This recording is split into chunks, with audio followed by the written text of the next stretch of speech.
subscribe. Thanks for tuning in to Let's Talk About It Media 21.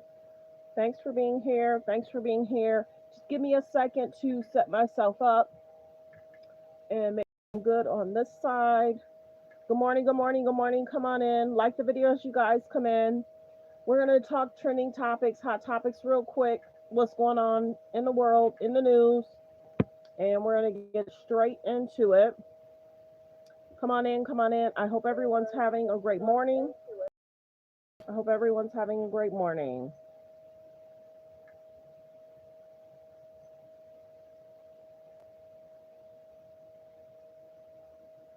Thanks for being here, everyone. Good morning. Hello, hello, hello.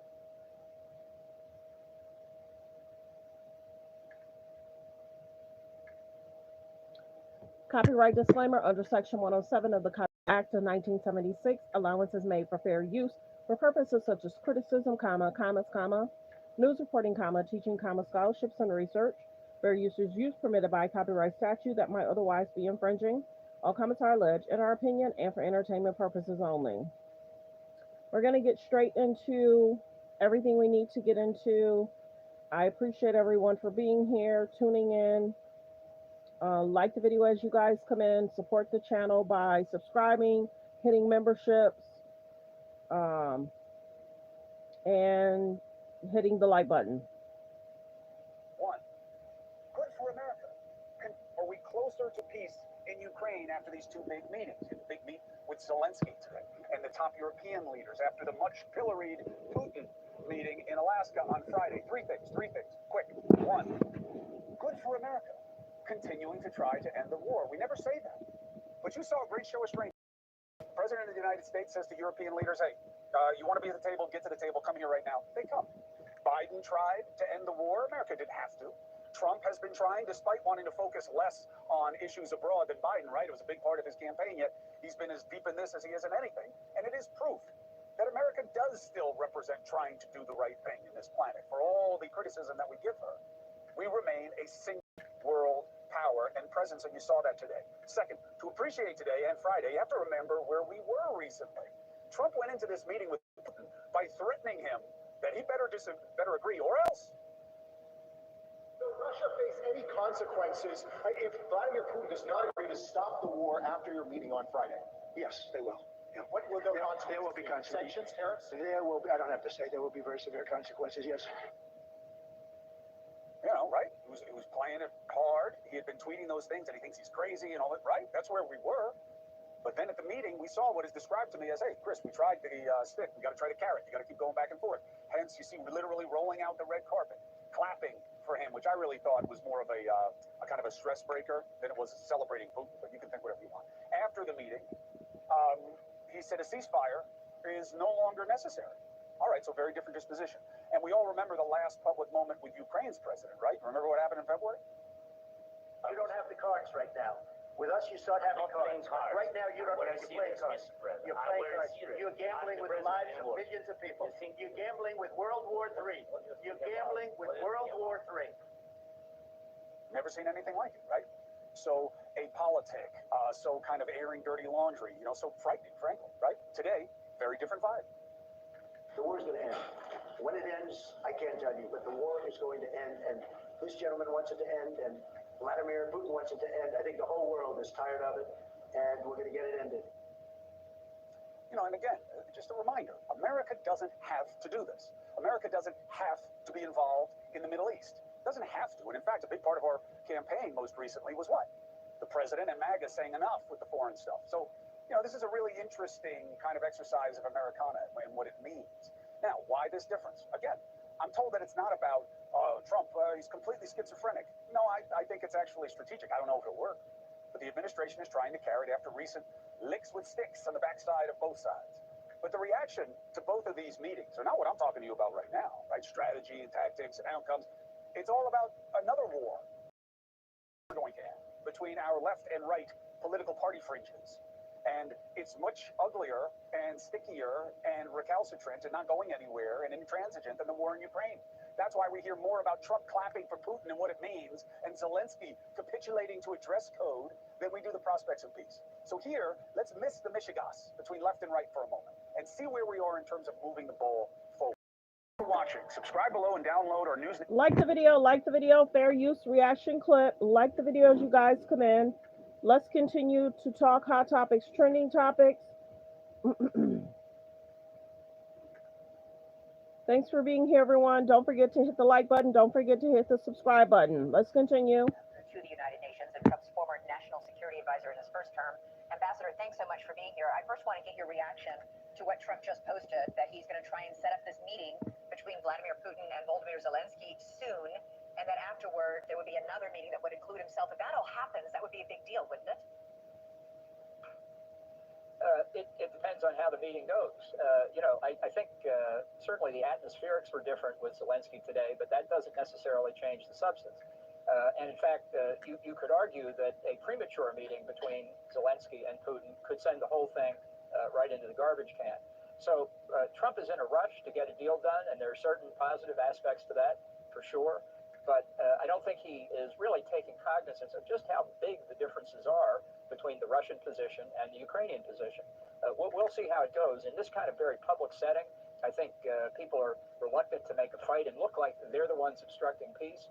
But it would be a big mistake to over-conclude at this point that it's just a matter of weeks before there's peace and sweetness and light in Ukraine. Yeah, Zelensky has for months said, sure, let's meet. I would be happy to meet with Vladimir Putin. But Putin has notably and repeatedly refused. The statement just out a few minutes ago from Russia is notable because it says that Putin supports direct negotiations between delegations. It says nothing at all about Putin himself participating. Right, and I think Putin believes, and he's being told by his military, that they are prevailing on the battlefield, and it is the case. They are making slow advances at a terrible human cost for Russia. But they may think that the Ukrainian front is about to break. So Putin is in no hurry to engage in negotiations that would jeopardize that. We don't know sitting here exactly what the state of the battlefield is. I think the Ukrainians look like they're holding out pretty well, but Putin has incentives different from Ukraine and the Europeans and from Trump. And although maybe everybody in that room today said they were in favor of peace, and why not, that doesn't mean that Putin is. He'll say it. But for all of them, the same question is, on what terms? Right. And those terms, even coming out of this meeting today, remain spectacularly vague. Yeah, and spectacularly huge. By the way, given the massive tensions between Zelensky and Putin, how could the two of them even meet together without somebody else in the room to mediate?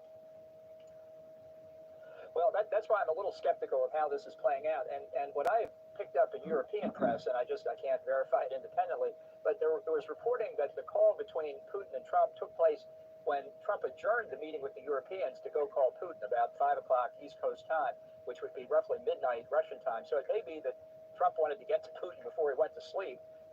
But a 40-minute conversation, so that's Trump talking for 20 minutes plus interpretation, means he may have carried something back from Putin into the meeting, which is now one reason why several of the leaders apparently may stay at the White House.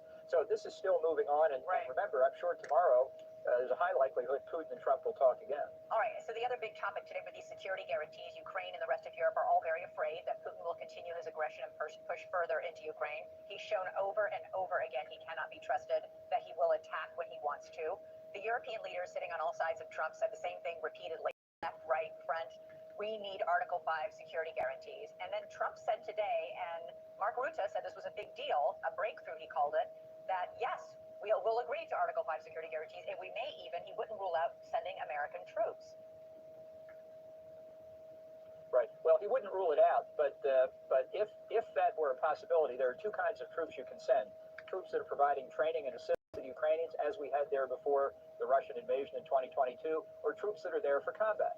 And they would be in Ukraine prepared for combat in case the Russians violated the terms of a ceasefire or an armistice if one were put in place. So I think it's just, if that's what Trump is thinking about, and it's possible, I can't wait to see the reaction of the MAGA base that American forces at some point in the near future could be in active combat against Russian forces, the troops of one nuclear power fighting the troops of another nuclear power. I don't think that's what the MAGA base signed up for. Maybe Trump doesn't care about that, or maybe he doesn't understand some of the words he's saying. But that's what military force prepared for combat as part of a security assurance for Ukraine could look like. All right, John Bolton, Ambassador John Bolton, thank you so much for your expert analysis.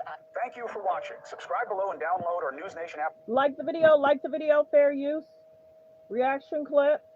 Fair use reaction clip. Like the videos as you guys come in. Thanks for being here. Thanks for supporting the channel. Like the video as you guys come in. Don't forget to subscribe. Thank you, thank you, thank you. We're going to get to hot topics shortly. Just give me a minute.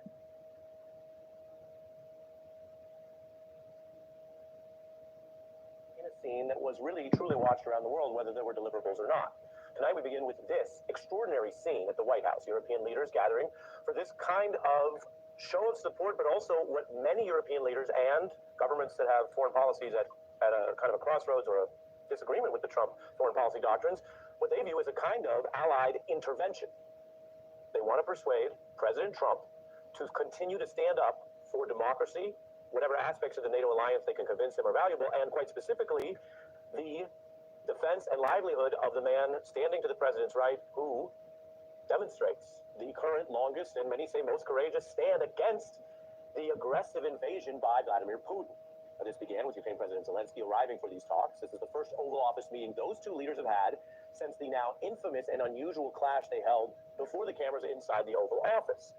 Now, whatever you think of Donald Trump's policies and style, it is not enough to go through the world repeating the same view when the facts or situations change. And so while many people allied with Ukraine are still very critical of what Trump did on Friday, seeming to give Putin the world stage without getting anything back, and his overall approach to this war, in contrast to these two men's last infamous meeting today, was diplomatic, at times even cordial and warm. Some of that because of Zelensky's effort, which of course reflects every talent and energy he has to do whatever he can to move Donald Trump, to move this leader of the United States towards Ukraine's side right now.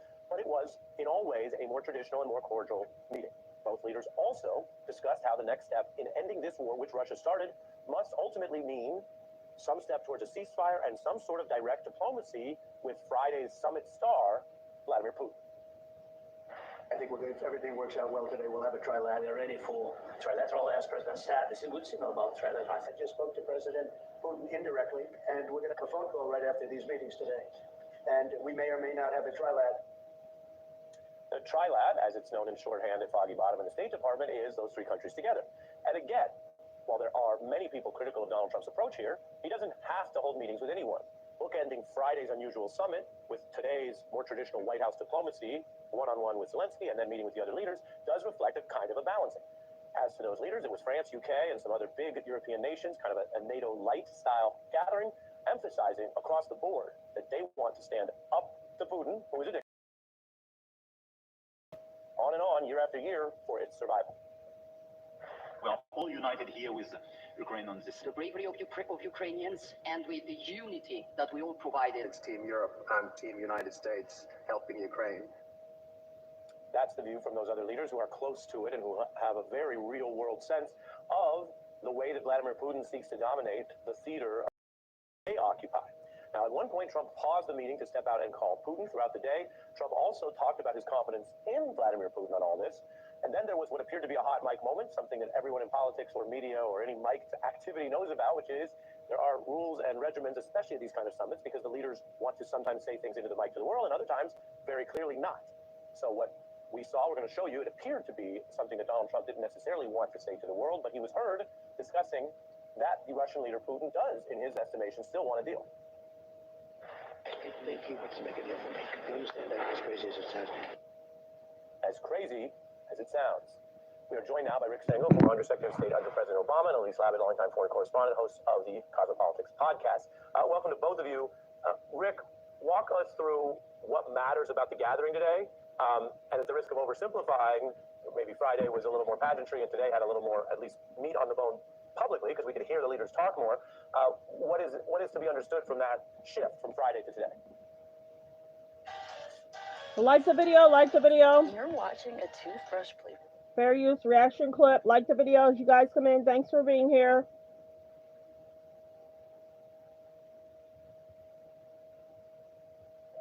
I'm going to begin where you ended with the Trump quote, as crazy as it sounds, because I just want to pause for a second and talk about how unorthodox, i.e. crazy, the whole day is. The fact that it starts with Zelensky arriving and holding a press conference before they've had a conversation. This has now become sort of normalized behavior. This is extraordinarily dumb and terrible negotiating because you're giving your position away in advance. It puts whoever you're talking to in a horrible position. And this has now become a kind of foundation of Trump negotiation. It's poetic and ironic that all of these European leaders came over. I think it's great to describe it as an intervention, which is what it is. But remember, all of this started with the idea back in 2014 that Ukraine wanted to become part of Europe and maybe eventually part of the European Union. And Yanukovych, the president, was overruled by Putin. He fled. The demonstrations started, and then Ukraine, and then Russia annexed Crimea. That's the genesis of all of this. And by the way, that's why this makes Putin nervous, because Putin has spent his career doing other things, trying to keep the U.S. separate from Europe, to cleave between the two. And now you have all these European leaders, and by the way, that's why it's an intervention, because they said, we don't want that to happen. We don't want to be away from the United States. We need to help Zelensky. And by the way, they can be very helpful to Zelensky because they can take a position that he can then say the Europeans are forcing on me, and I can go back to the Ukrainians, because the Ukrainian public is not going to go for a land swap. Yeah, and you look at that discussion. Does Putin get even more land? Does he get rewarded, whether it was the world stage Friday at least, or a wider perception that he's really good at this?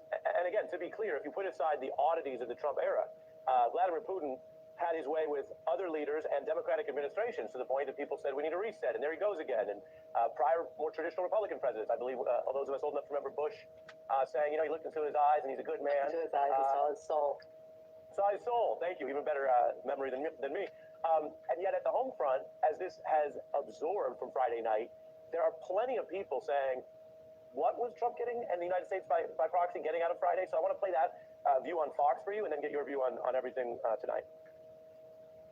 The way that it felt in the room was it did not seem like things went well, and it seemed like Putin came in and steamrolled, got right into what he wanted to say, and got his photo next to the president and then left. It was clear not much was accomplished. No ceasefire, no details, no questions from the press. We do have a person on the other side, up to now, hasn't made a single concession of any consequence. Elise? Yeah, I mean, 100%. You don't need to have people like Rick Stengel talk about. Listen to Trump's own base on Fox News talk about how he didn't get anything. Look, Ari, this didn't even need to be a summit. It could have been a phone call, because everyone knew. I don't really think Trump went into that meeting understanding that Putin wasn't ready for a ceasefire. He wasn't ready to make a deal. I think he wasn't really served by his envoy, Steve Witkoff.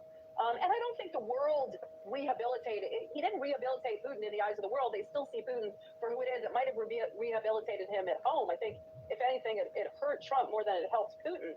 But listen, today, I think Trump went into that meeting with a little confidence with Putin. He was talking about wanting a ceasefire, talking about consequences. And then, as that Fox correspondent said, he got steamrolled. And, it's not the first U.S. president to be steamrolled. But I think Trump was intimidated by Putin. And he's talking about, I don't think a ceasefire is a good idea. Ari, let's just be honest. He couldn't get the ceasefire. It's not that he doesn't want it.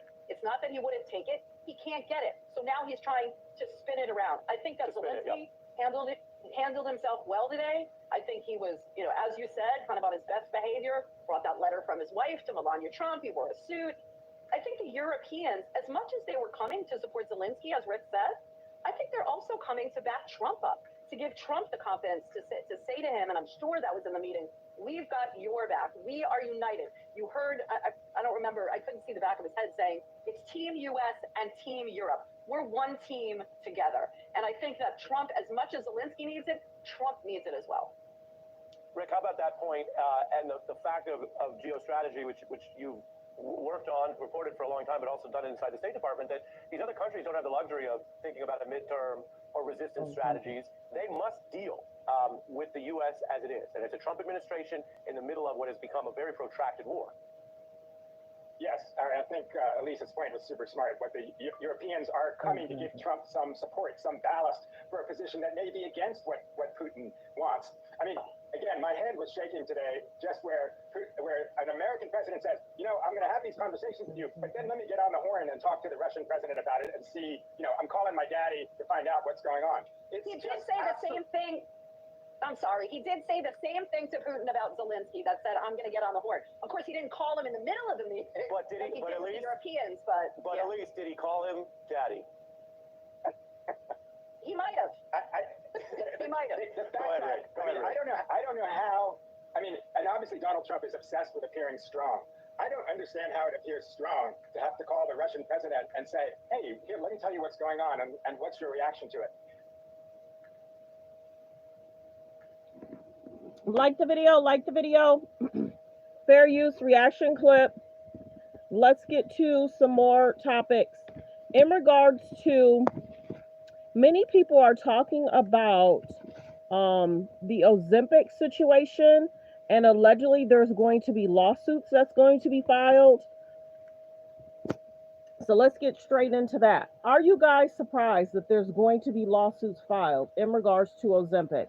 Now, many people have talked about this. We've seen that different celebrities have looked extremely hollow and kind of pale. So it's basically saying Ozempic hit with nearly a $2 billion lawsuit after alleged victims claim they had blindness and concerns with their stomach. Many of the celebrities look like, we can't confirm or deny if the celebrities did take it, but many people have been very concerned that certain celebrities over the years tried for years to lose weight, and they were never able to lose the weight that they look right now. Many people have did different videos in regards to whether a certain celebrity was on it, not on it. Many people are wondering, it's like, how did you lose that much weight in 6 months? Some of them are saying that it could be, oh, I was intermittent fasting or different stuff. Who knows? But the biggest thing is, do you think certain celebrities will try and be a part of this lawsuit? Let me know in the comments. Do you think certain celebrities will be a part of that lawsuit? Okay, let's get into yesterday. If you guys did not know, let me see.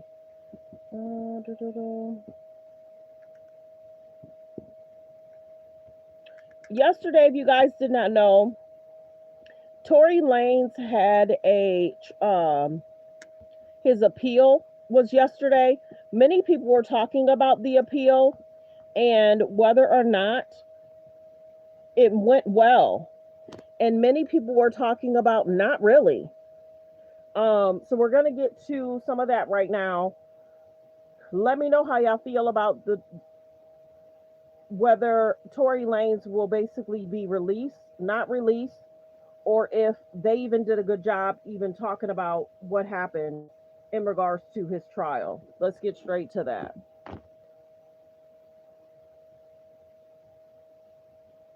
Opening and closing. If I may please the court, my name is Crystal Morgan with Morgan Legal Services. I am co-counsel with Unite the People Inc. and the Baez Law Firm for Mr. Daystar Peterson, who is the appellant and defendant. We wish to begin by acknowledging. Whoa, sorry. For those that were affected, our arguments today are presented with the unwavering belief that our client, Mr. Peterson, is innocent, with the utmost respect. It's important, as we would like to clarify, that any display of empathy should not be considered an admission of guilt. That guilt is established in the bedrock of our criminal procedure that is from the prosecution. And in this case, that was riddled with numerous errors. That standard was not met. We believe the most compelling arguments are the testimony of Ms. Kelsey Harris when looking at the Confrontation Clause, prosecutorial comments in the opening and closing statements, and Brady violations that cumulatively occurred throughout the trial. We start with the Confrontation Clause, particularly with Ms. Harris, who was present in court and also present on the night in question with Mr. Peterson, Ms. Pete, and Mr. Smith on July 12th, 2020. Ms. Harris gave testimony on December 14th and 15th. These dates are important to note, but she only gave that testimony after asserting her Fifth Amendment rights. With the Confrontation Clause, what we must do is a very fact-specific analysis, and we must weigh Ms. Harris's right to not self-incriminate with Mr. Peterson's right under the Sixth Amendment to confront those witnesses. because of this, we have to analyze this and take it step by step. So the first step is seeing if we have a testimonial statement. And this is according to Crawford v. Washington, 2004, 541 U.S. 36. These statements were further defined whether to be testimonial or non-testimonial by the High Court in Davis v. Indiana, which is found at 547 U.S. 813 in 2006. Statements are testimonial when the emergency no longer arises, when the statement is being given in response to a future prosecutorial event. So we know that Ms. Harris, when she gave her interview with the district attorney's office, was giving a testimonial statement. Therefore, the first prong is met. But the second prong is not so easy to establish. We need to determine if Ms. Harris was available or unavailable, which is a little tricky in this case, which is why we need to walk through each step. So Ms. Harris walked into court and said, "I exercise my Fifth Amendment right." That made her unavailable. But when they granted her use immunity, she was thereby available again. Yet she still got on the stand and testified in a manner that was not consistent. She said, "I don't remember." Or she said, "I was dishonest in my interview with the district attorney's office." Therefore, because of the way she was testifying, they decided at first to take this interview, which at the time we did not have a transcript for. And they were playing portions of the recorded statement to refresh her memory that the jury heard. So at first, that was going on in her direct. Then in her cross-examination, as she continued to testify in this varying manner that wasn't the way everyone expected her to testify, they entered the entire recording into evidence. But that recording was not entered into evidence while Ms. Harris was giving her testimony. It was entered into evidence on December 16th. And at that point, this is when the defense received that transcript, which we argue not receiving that transcript was a violation of Brady, and it also was a violation of Penal Code 1054.7, Your Honors. So we have this now statement in evidence, which is a transcript of a testimonial statement given to the prosecutors. The people, in order to get this into evidence, they have first argued that they were going to use it to impeach Ms. Harris. This is because in their opening statements, the prosecutors said that Ms. Harris was going to testify that Mr. Peterson had violently pulled her by her hair from the car. This is a fact that was not proven at trial. Ms. Harris did not testify to this. Therefore, we feel that also is one of the inappropriate opening arguments. But additionally to that, we strongly objected to the late discovery of this transcript. And it wasn't just the late transcript. There were numerous other instances that the trial attorney did object to. But nonetheless, ultimately, the court did under both Evidence Code 1235 and Substantive Evidence, Evidence Code 770. So now it's in, and we have a very unique situation here where we have a testimonial statement. We have a witness that doesn't want to give us answers and is saying, "I was truthful in my interview," only in September of 2022. And this trial was in December of 2022. So it's clear that she did not want to cooperate. She said as much on the stand, "I don't want to be here today." As a result, these matters, we feel that we need to look at the reliability and the prejudice to Mr. Peterson. And as as Ms. Harris stated, I didn't tell the truth.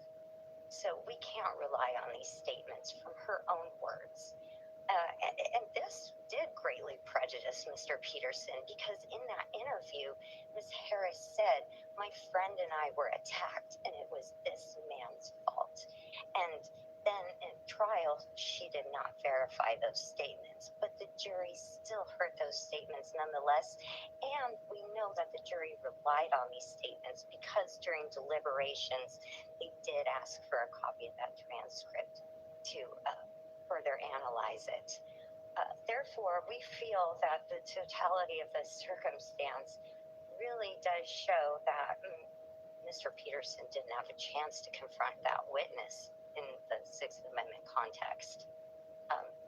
Additional errors occurred throughout opening and closing statements. Start with the opening statements.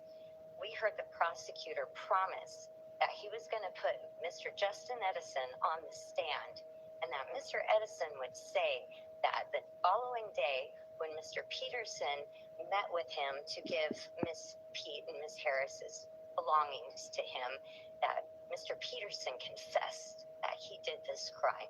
So the jury in opening statements at their first introduction to Mr. Peterson heard, he's guilty and he said so, and I'm going to put a witness on the stand to prove it. But Mr. Edison never testified in the trial. Mr. Edison was not being cooperative with the prosecutors. In fact, in November 28th, 2022, the court had to put a body attachment onto Mr. Edison.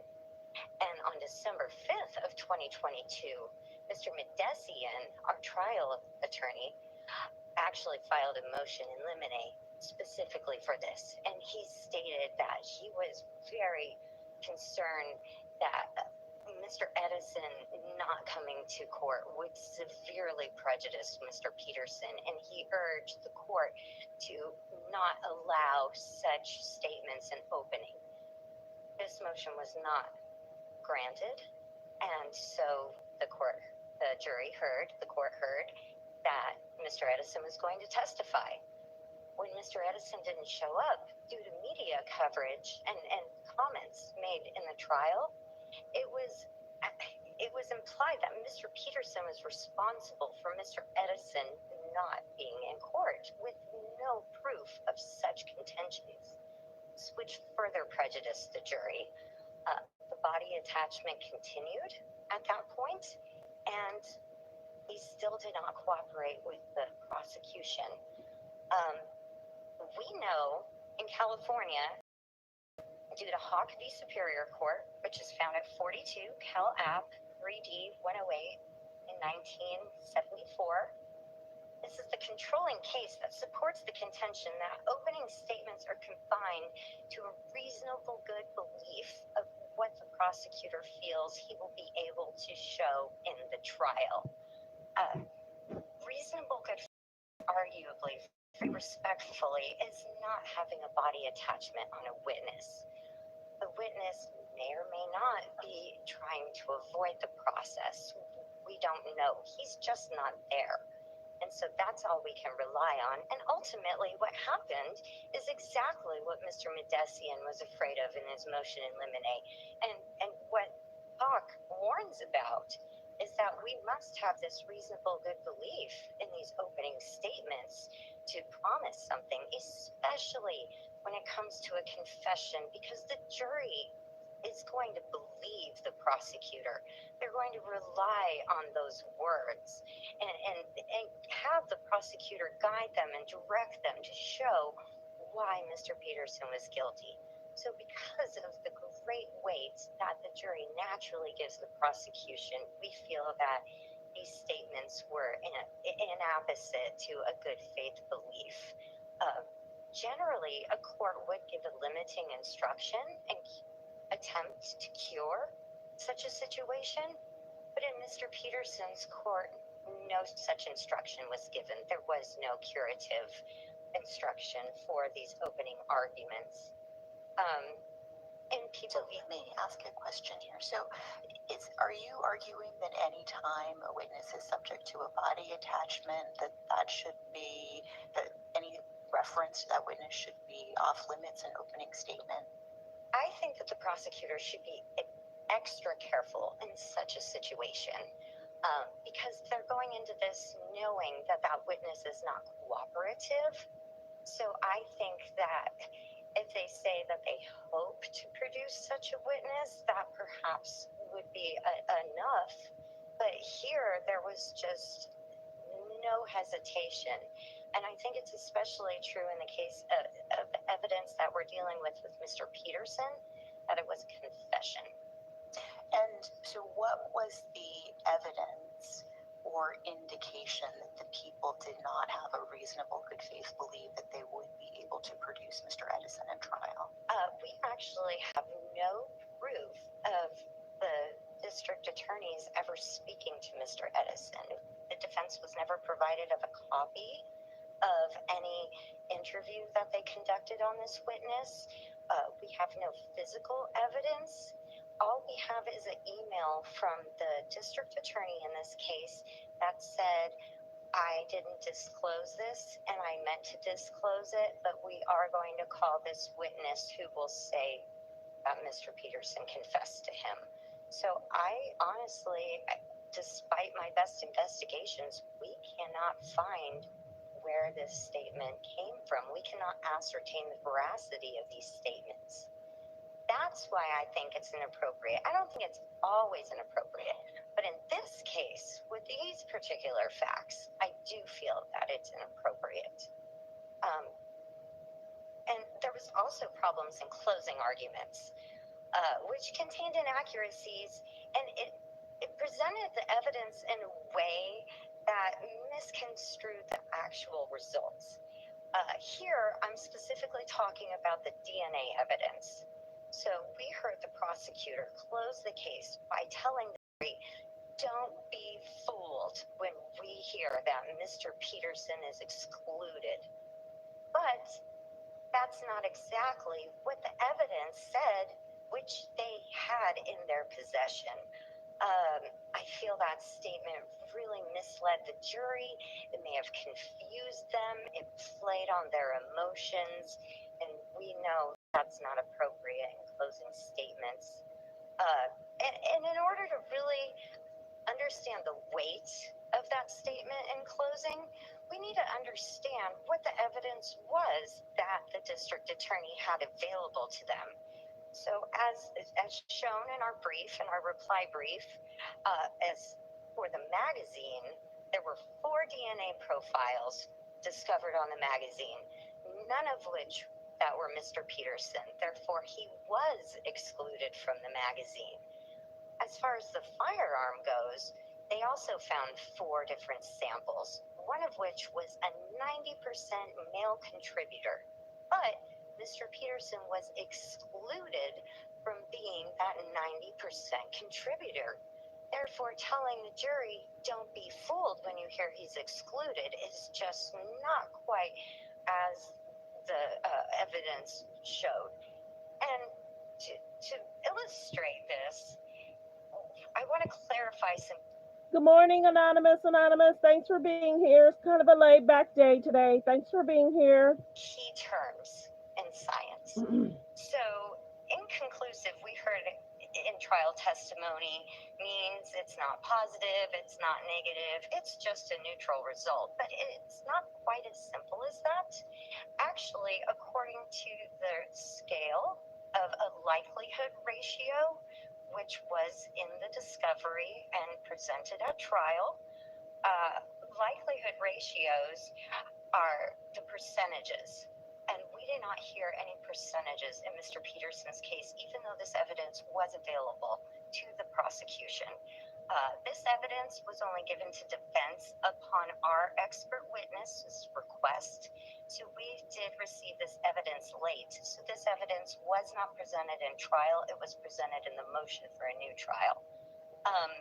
But what we can see is that likelihood ratios that are 0, 0.01 and below are considered to be excluded.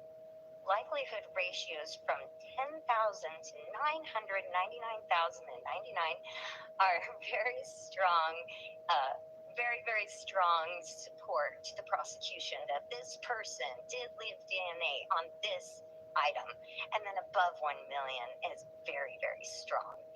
We found in the DNA evidence that they labeled Mr. Peterson's LR to be inconclusive and uninformative. And uninformative, according to this scale, is an LR of 1. Therefore, Mr. Peterson had an LR of 1 in a million that his DNA was on this firearm. And with that fact, it is actually marginally more likely that another member of the African American population touched this gun over Mr. Peterson, which the jury did not hear. The jury heard the district attorney say, "Don't be fooled." But there's also no proof that Mr. Peterson did anything to fool anyone about this evidence. He presented his defense. It was their testing. We went off of what their testing said. So I just think that that is a very strong contention. People v. Berryman in 1999, 21 cal 4th to 50 is a significant. So y'all let me know. What do y'all think is going to happen in regards to Tory Lanez? Will he get off? Won't he get off? What's going to transpire? What's going to happen? They did not make a decision yesterday, but they're going to make a decision, I guess, in the coming weeks. Okay, so let's get to Kylie Timothy. Okay, so many people have been talking about where's Kylie and Timothy, Charlemagne, where they stand after he missed her 28th birthday. If y'all haven't noticed, y'all probably did not. Every day, if not every other day, the K's and the J's is trying to put out the narrative in regards to whether Timothy and Kylie are back together. It's being alleged that Timothy's on set filming, so that's why he allegedly missed her birthday. Okay, but why are they pressing the issues of why, if they're together or not? Supposedly, the flight to get to him is very far.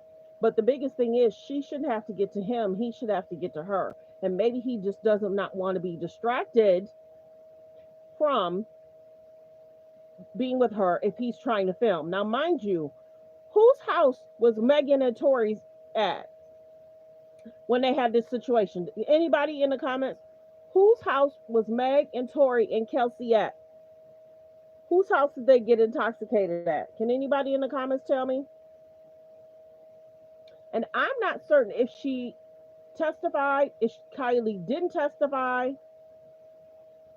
I'm not certain if she did. She should have had to if she threw the party. How much alcohol do you think Kelsey took in? How much alcohol do you think Tory took in? How much alcohol do you think Megan took in? She should have had to testify. I don't think Kylie did. This is why a lot of times I will say that this is Kylie's cleanup. Timothy's Kylie's cleanup. That's what I believe. Because, you know, the Travis Scott situation, not a great situation. The situation in regards to Meg Kelsey and Tory Lanez, their relationship will never be the same. So whether they're still together or not, if he is filming, that's what his focus is going to be on. I'm sure over the next month or two, they'll be spotted together again. But you also realize he did not attend the Jeff Bezos wedding with her either, which is cool. Sometimes couples don't want to do certain things together. So whether this is a good situation for Kylie or not, look it up. She's dated different people in the industry. And it's being reported, allegedly, that his family may not be that excited in regards to him dating her. Possible. I mean, look at the situation in regards to Kylie, Travis Scott, Kylie, Tyga, Kim, Kanye, Chloe, Lamar, and Tristan. These women have been through relationships, and some people will say it's the people they chose. It's a sad thing the Kardashians don't seem to choose great men. Kendall doesn't do too bad. She's dated several people as well, but the girls are expected to date, and I've talked about that. Also, have you guys noticed that Chris has definitely been in the media more so than usual. Chris has definitely been posting more, doing more. Chris has changed her face after Chris talked about her procedure, started talking about her procedures. So the K's and the J's are definitely losing relevancy. Um, every time there's a major situation, they come up with a product to talk about. For instance, Kanye West is allegedly supposed to come out with a documentary. And have you noticed Kim produced something that that day or the next day? Also, when the Kanye documentary came out, Chris also promoted something. So whenever there's a bad situation that's trending about them, they will either come up with something, talk about something, or try and change the narrative. So they're utilizing Kylie, and Timothy not spending time together to direct away from Kanye and his documentary. Now, what Kanye has to say in the documentary can't confirm or deny what's factual, not factual. This was filmed over years and years of filming of Kanye, and the girls are having concerns. They're having concerns in regards to their past relationships. It is what it is, and the men they choose to date. So there's the show, you guys. I just wanted to come on live. Wasn't gonna. It was gonna be a light show today. I'm kind of like on vacation this week, so my videos are gonna be kind of light, fun, and just lighthearted. So that's what it is. So yeah, I appreciate everyone for being here. Thanks, Anonymous. Everybody sometimes needs some downtime for their family time and just to kind of, just have a good old time. So I will be posting, but it won't be as long as, I sometimes do an hour and a half. Sometimes I'll do 2 hours, but these are probably going to be 45 minutes, 30 minutes. But I just wanted to bring you guys the tea. Got to stay within the algorithm. But I thank you all for being here. Fair use copyright disclaimer under Section 107 of the Copyright Act of 1976. Allowance is made for fair use for purposes such as criticism, comments, news reporting, teaching, scholarships, and research. Fair use is used permitted by a copyright statute that might otherwise be infringing. All comments are alleged, in our opinion, and for entertainment purposes only. Focus on healthy, safe relationships. Be around people that's loving, kind, and respectful. And many people have talked about Tory, Megan, and Kelsey went to her event, and then unfortunately, what happened in that car was not Kylie's fault or responsibility.